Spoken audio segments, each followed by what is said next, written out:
We'll guide you through how to create a custom shield in Minecraft. If you find this useful, then please consider subscribing and liking the video.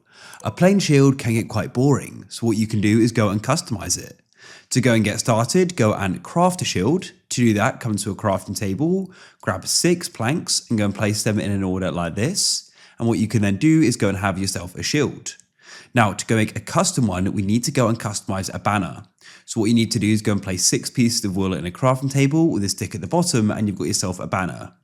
Come to a loom and you need to go and right click on it. You can go and craft one and place your banner in there, and we can go and start customizing it.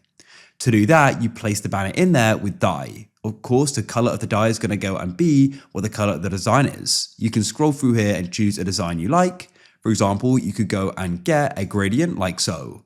I could then go and click on it and I can then put it back in there, and I can go and add in more dye. This time I could go and add in an outline like so, and you go and get the idea. When you're finished customizing the banner, come to a crafting table and place it in there with the shield. And as you can see, you then go and have the shield. Here's how it's going to go and look. That looks pretty cool to me, and we've customized it.